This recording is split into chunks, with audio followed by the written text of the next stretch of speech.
Hallo und herzlich willkommen hier bei mir in Carinas Kochecke.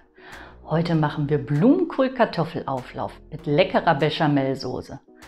Denn heute gibt es mal wieder vegetarische Küche bei mir. Es muss ja auch nicht immer Fleisch sein. Ich finde, vegetarisch kann auch sehr lecker sein. An das Gericht mache ich heute eine leckere Bechamelsoße. Davon habe ich hier auch schon ein Video auf meinem Kanal. Das verlinke ich euch später im Abspann. Wenn ihr möchtet, könnt ihr euch das dann zusätzlich noch ansehen.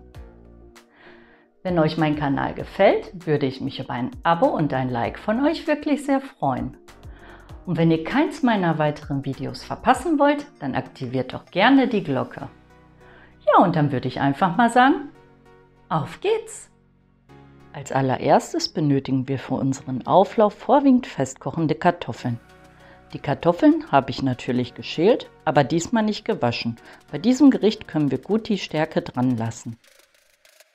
Die Stärke der Kartoffeln sorgt später dafür, dass die Soße im Gericht eine gute Konsistenz behält.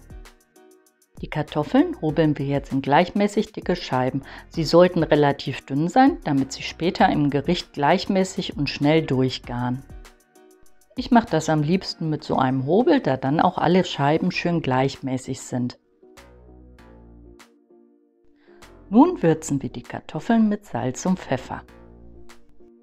Mit dem Salzen solltet ihr auf jeden Fall nicht so sparsam sein, denn die Kartoffeln können wirklich sehr viel Salz vertragen. Also keine Angst, macht ruhig ein bisschen mehr dran. Nach dem Pfeffern mengen wir das Ganze mit den Händen gut durch, damit die Gewürze sich überall gut verteilen können. Für den heutigen Auflauf benötigt ihr eine Bechamelsoße. Das passende Rezeptvideo zur Bechamelsoße verlinke ich euch im Abspann. In dem Video zeige ich euch dann ganz genau, wie man eine einfache klassische Bechamelsoße macht. Auf dem Boden der Auflaufform verteilen wir jetzt eine dünne Schicht von unserer Bechamelsoße. Es ist sehr wichtig, dass unten eine dünne Schicht Soße ist, damit später die Kartoffeln nicht an dem Boden der Auflaufform anbrennen. Auf der dünnen Schicht Bechamelsoße verteilen wir dann unsere gehobelten, in Scheiben geschnittenen Kartoffeln.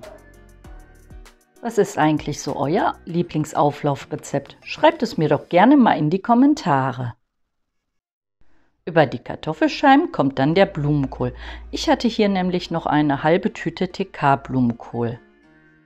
Ich persönlich greife bei Gemüse sehr gern auf die TK-Variante zurück. Wenn ihr euch dafür entscheidet, frischen Blumenkohl zu benutzen, solltet ihr ihn unbedingt vorher vorkochen. Denn die Garzeit bei frischem Blumenkohl ist deutlich höher als die bei dem tiefgefrorenen. Über den Blumenkohl und die Kartoffeln verteilen wir jetzt den Rest unserer Bechamelsoße. Natürlich gehört über jeden leckeren Auflauf auch reichlich Käse. Ich habe mich diesmal hier für den Grana Padano entschieden. Ich mag ihn sehr gern, da er einen tollen, würzigen, kräftigen Geschmack hat. Da ich hier nicht mehr genug geriebenen Käse hatte, um den gesamten Auflauf abzudecken, habe ich mich für die Variante entschieden, ihn mit Schnittkäse zu belegen. Ich belege den Auflauf hier mit einem Gouda Jungkäse. So ein Schnittkäse eignet sich als Alternative auch wunderbar, um den Auflauf abzudecken. So verhindern wir, dass der Blumenkohl später im Backofen verbrennt. Als Alternative eignet sich der Schnittkäse auf jeden Fall hervorragend, denn er schmilzt beim Überbacken genauso schön im Backofen. Über den Schnittkäse verteile ich jetzt noch großzügig den Grana Padano.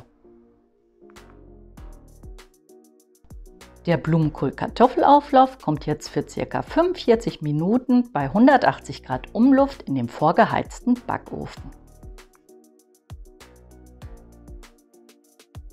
Und nach 45 Minuten seht ihr hier das tolle Ergebnis. Ein toller goldbraun gebackener Blumenkohl-Kartoffelauflauf. Ein einfaches und doch super leckeres vegetarisches Gericht. Ich hoffe, mein Rezept hat euch heute wieder gefallen. Dann würde ich mich freuen, wenn ihr beim nächsten Mal auch wieder mit dabei wärt. hier bei mir in Carinas Kochecke. Tschüss!